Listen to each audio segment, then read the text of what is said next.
Hello and welcome to Friends That Invest, the podcast that feels like a voice note from your favorite finance friend. I'm wildly passionate about money, and each week I'll be breaking down investing and personal finance so the whole group chat can get richer together. Today's episode, I'm going to be covering how do we actually decide how much to spend on a wedding. The average Indian wedding in Western countries like the US typically ranges from $75,000 to $250,000. And this will shock you that over 50% of newlyweds take on debt to pay for their wedding. So, how much should a wedding actually cost? How do you decide how much to spend? And what are the 4 golden rules when it comes to weddings? And more importantly, do expensive weddings lead to divorce? And is the Vogue feature to divorce pipeline real or just a myth? So I guess chapter 1 is how much do weddings actually cost? And when we looked into it, the average wedding is about $300 per person per head. And so if you have 10 people, you've got a $3,000 wedding. And that does not sound realistic, but it makes more sense when we look at larger weddings. If you have 100 people, then $300 a head, you've got $30,000 for this wedding. That's starting to make a little bit more sense. Now remember, this is for a single wedding. This is more of a Western wedding where you have the civil wedding and then you have the reception after. The numbers look a little bit different for Indian weddings. But when we look at the average wedding across all cultures in different countries, what we see is that the cost of a wedding is actually quite similar regardless of the place. So when we look at the US, the average cost of a wedding is about $36,000 in USD. And when we compare it to Australia and New Zealand, very similar. An Australian or Kiwi wedding is about $40,000. Then we go over to our British friends in the UK, and their wedding is, again, similar for their currency, about £20,000. And I remember when I used to listen or hear like the cost of weddings, I used to be like, oh my God, none of these people are Indian, because Indian weddings are just not this cheap. We have like 4 wedding events. Each event has like food, sometimes drinks, the decor, the cost of like gifts that you give to family and friends, and it all just starts to add up. And when I looked into the data, I saw that on average, Indian weddings can cost from like $75,000 to $150,000 on average. And these costs can go up a lot more. I mean, this is for like a 200 to 300 person wedding, but depending on like the venue or the number of events or the number of people or the amount of luxury, these weddings can be over $500,000, even up to $1 million. I have someone in my life that had $1 million wedding, and that is, something that they could absolutely afford, but it just goes to show like the cost of weddings can range so significantly. So when you do ask like wedding planners, how much should a wedding cost? And they say, how long is a piece of string? They're not saying it to be annoying. They're saying it because it is true. You could have a $10,000 wedding and you can have $1 million wedding. And so that kind of leads me on to the next chapter, which is how much should you actually spend on weddings? The first part to kind of understand this is understanding your money values. When it comes to deciding what is important in your wedding and how much money you want to spend, it actually becomes so personal because now you have 2 individuals and their 2 families and cultures. And that like particular mix is going to make up what you and your partner value in your wedding. And therefore it's going to be different for different people. I don't believe in the idea that you have to like skimp out on everything, but I also don't believe in the idea that every single part of the wedding has to be super expensive and super luxurious. And it's not exactly doable unless you have like, unlimited amounts of money.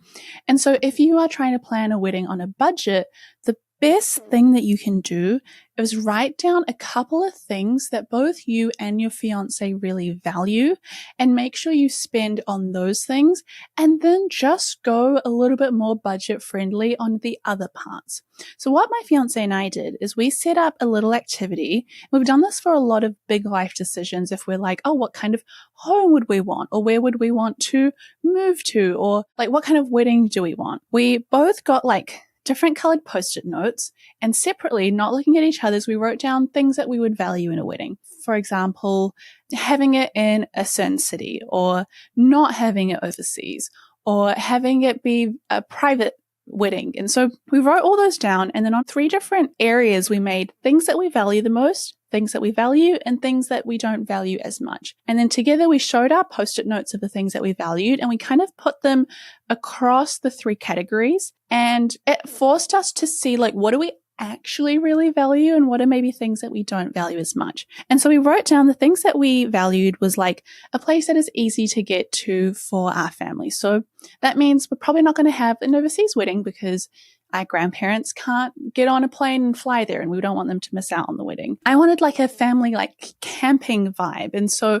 by that I meant like everyone together, everyone having fun, spending a lot of time together and not necessarily like just coming for the wedding and heading off. And at the time I thought like maybe we would have a resort wedding or we'd do it somewhere where we're all staying together, which isn't what we ended up doing. Now, something that we realized we did value, but not as much as we valued privacy. So my fiance and I, the reason why we didn't go for a resort wedding is because they're often done in public. And so you'll have like people swimming in the beach and then also just like watching your wedding, or people that are just on holiday with their friends and family kind of walking past and like, you know, you're doing your father-daughter dance or your mum's like doing like a speech. It wasn't quite the right vibe for us. And so by doing that activity, we also realized we don't value it being like a destination wedding. We don't value needing a lot of people there.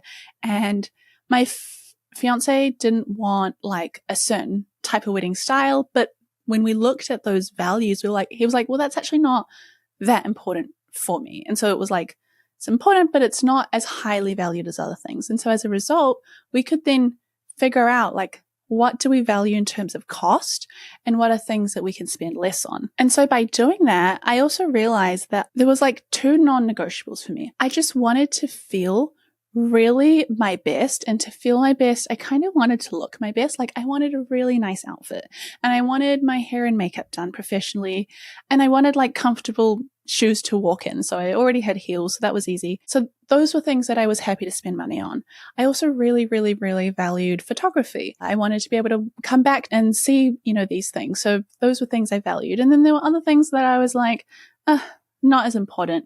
And I will go into the next week's episode, the final part of our 3-part wedding series, where I speak on costs that were worth splurging on and costs that were worth removing and not spending money on. But essentially, if you just sit down for like 5 minutes together and write out what you value, that is going to make it so much easier, because maybe you don't value certain things and you thought you did, and you might be surprised by what your partner does and doesn't value. I mean, I was definitely surprised. So it makes a huge difference. That kind of then leads us on to the next chapter, which is how much should you actually spend on a wedding? And is it related to your net worth? Is it related to your income? Like, how do you define what's outrageous? Because like I said, there's been $1 million weddings. There's been $10,000 weddings. Like, because there is no definitive answer, and then the average wedding is like based on often like a Western wedding. It's like, how do you know? How do you figure out, like, when am I making my wedding just way too expensive, Sim? Or when am I just going so cheap that like maybe I do have a bit more breathing room? And I really thought about the different ways to share this. And I don't believe in like saying, hey, if you make this much, this is the average you should spend on a wedding, because there's so many variables involved. Like, do you even value a wedding? Maybe you're like, hey, I just want to have something really low key, something really small, and you don't need your wedding to be very expensive. On the other hand, maybe you are Indian like me and you have multiple events. God forbid you're the oldest child like me and the first in the family to get married in a new country. And so all the people your parents have been to their kids' weddings, they now have to come to your wedding, and you're inviting like your uncle's best friend at this point that you've never met and don't even know. I don't even think he knows my name, but he's coming to our wedding. And so that's like the situation that I'm in. And so as a result, I wanted to give like a sort of maximum amount that you should be spending on your wedding. Initially, I thought maybe it should be based on net worth, but that doesn't really work, because most people that are getting married, you're in your 20s, 30s, 40s. It obviously goes up to your 50s, 60s, and so forth. But majority of the people listening to this episode are like younger people that are getting married. And so your net worth might be actually in the negatives, because maybe you have a mortgage and you have student loans, or maybe you just have student loans, or maybe you have like credit card debt. And so to be like, hey, you should only have a wedding that's like 20% of your net worth, like 10% of your net worth. Well, what do you do if your net worth's in the negatives? Like, are you just not allowed a wedding? And you just like, well, Sim said I can't. Sorry. Like we're eloping, honey. And so I found that the best way to predict the maximum amount of money that you should spend on your wedding is based on your household income. And it is a percentage of your household income. There hasn't been a lot of like reasonably useful data, but some data suggests that couples tend to spend between 15 to 25% of their household income. So the two partners, their income together, let's say one of them makes $100,000 and the other one also makes $100,000. The household income is then $200,000. And the maximum amount that you should spend on your wedding is 50% of your household income. That is not what you should spend on average. That is the top line. Like anything more than that, that is when I would say, girl, we are being a little bit unreasonable here. Like, are you sure we need to spend more than that? And it's a good way to measure it, because if you're like, well, Sim, one of us makes $70,000 and the other one makes $30,000. We don't have a lot of money to work with. Then I go, well, your household income is $100,000. So the most that you should spend on your wedding is $50,000. And by making it a percentage base, it also then allows for the people that are like, well, Sim, we have like a household income of $500,000. We both work in tech. We've got really high paying jobs and we really want to splurge on our wedding. It goes, well, okay, you can spend $250,000 on your wedding. Whether you want to is when it becomes more personal, and that's why personal finance is personal. But it kind of just gives you anything more than this, and I am coming to your house and I am knocking on your door and I'm saying, what are you doing? Because that is just, it's too much. It's out of control. I don't want to like shame anyone for spending a lot of money on their wedding. I obviously cannot say anything. I'm also spending quite a bit of money on my wedding. But when we compare it to our household income, it is much, much, much less than 50%. And so it kind of gave me a little bit more peace of mind rather than basing it off any other sort of metric. Now, if you are getting parental help, that does change things. And so the rule shifts a little bit. You can still spend up to 50% of your household income, but that is just on top of what your parents can contribute. So if you're very fortunate and your parents are like, hey, honey, we're going to give you $50,000, you can add that on top of your total spending. But I don't know if you necessarily want to. You might find it easier to go, well, okay, based on our $200K family income, I can spend $100K on my wedding, but mum and dad and my partner's parents have together given us $50,000. So maybe we just spend $50,000 of our own wedding, and the total cost of our wedding is $100,000. And so that is a like slightly better way of managing your expectations of how much you can spend. And then within that, you're going to choose a few things that you really value. The biggest costs in weddings, as I said in last week's episode, is your food, the catering, the venue, and photography.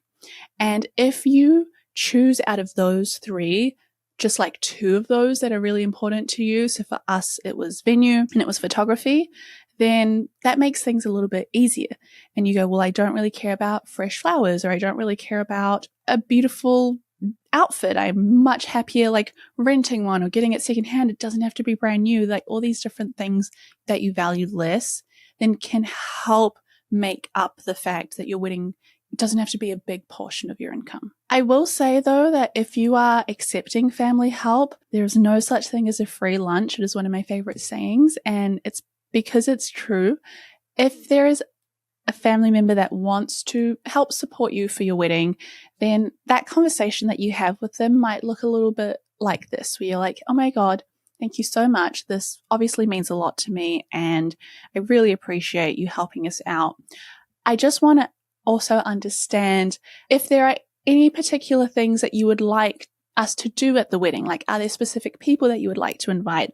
Or do you have any requests that you would, like to help contribute to? If you're asking those questions up front, then you just remove the awkwardness of later down the line that family member going, hey, like, love the venue you've chosen. I think we should do it somewhere else. And you're like, it's my wedding. And they're like, yeah, but I gave you 20 grand. So, and that's really a hard thing to trump or to change. So it's important to understand what strings are attached with that money, and if there are people they want to invite and how many people they want to invite, and just making sure you're clear on that.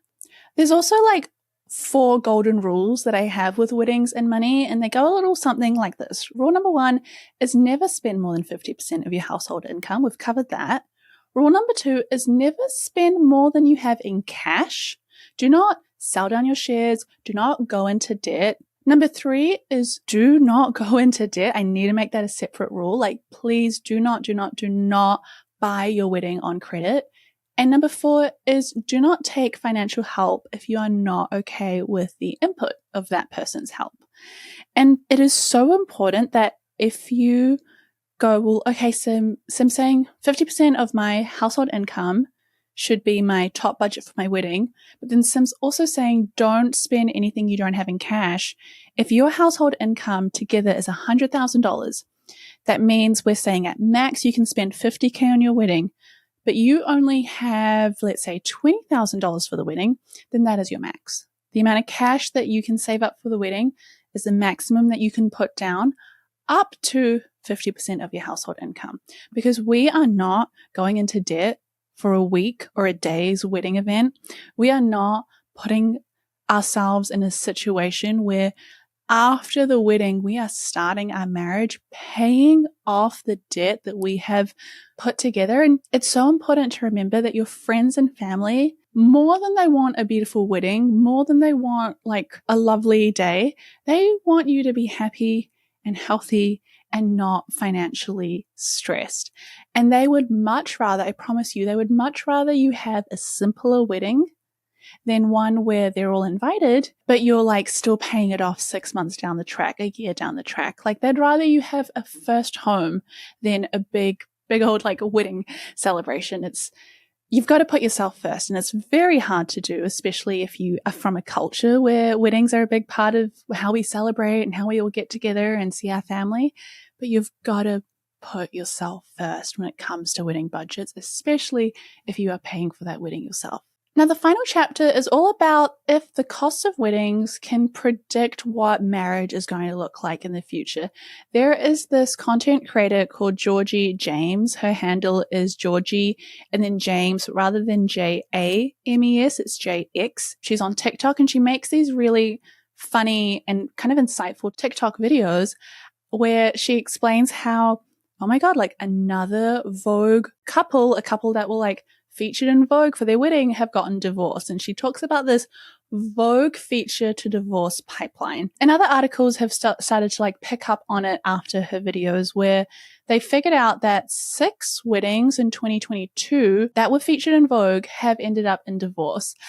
And it's just a really interesting concept. You always have to be careful that, like, you know, correlation does not equal causation. Like, just because someone has gotten featured in Vogue doesn't necessarily mean that they will get divorced. And obviously there are so many people that have been happily married since their feature. I think it more maybe touches on the idea that if you are someone that gets featured in Vogue for your wedding, maybe you are a highly profiled person, or you have like a very interesting job, or in the way that like celebrities get divorced so often because their careers and their life kind of clash, and they never like stay in the same place at the same time. They're always moving around. They're always like being pulled in different places, or like maybe that is part of the reason why these couples, you know, end up getting a divorce. But it's an interesting concept. And if you have heard of this study, there was a famous study done. It was well cited in 2014, quite a controversial study.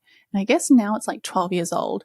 But the study looked at 3,000 US couples, and they wanted to see, does the cost of your ring and does the cost of the wedding result in a happier marriage, or does it result in divorce? And they found that the more expensive your ring was, the more likely a couple was to get divorced down the track. And the more expensive the wedding was, the more likely the couple were to get divorced down the track. And the cheaper the wedding was, the less likely they were to get divorced.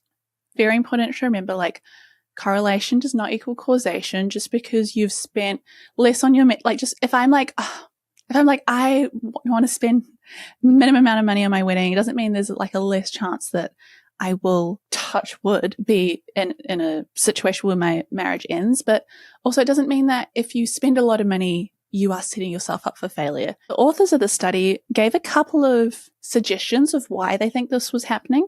They thought maybe it could be financial burdens after the marriage. Like if you have an expensive wedding and you've taken it with debt, like that's just really stressful and it's constrained the wedding.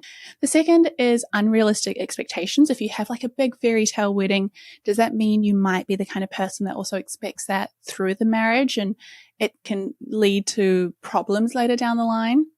And the third reason, which I think is probably the most likely reason, is does having a big wedding distract you from other issues? Like, are you maybe a couple where it's like, oh my God, I'm really not sure if this is my person. Let me just focus my energy on having like a big, fun, crazy party. Like, maybe that's more important. Or maybe it's because the people that have a large wedding value external validation more. Like, there's so many different reasons why that high wedding cost can lead to a higher likelihood of divorce, but I wouldn't say it's like, if you're materialistic, you can't last in a marriage, because lots of people that have expensive weddings stay together. And if you can afford a large wedding, that probably could mean that your financial situation is slightly better. And so you have less financial stress in the marriage, and financial stress is one of the leading causes of divorce. So it's all a little bit murky, and I would actually love if someone is doing their master's or their PhD right now to do like a study on behavioral finance, on like how it actually makes a difference and what the difference is. But in saying that, when it comes to trying to decide how much you should spend on your wedding, there really is no right or wrong answer. There is surely like a guideline of, hey, maybe don't spend more than 50% of your household income. But most people tend to spend between 15% to 20% of that. And if you're very lucky enough to have family help, then that also reduces the costs and reduces the burden a little bit more.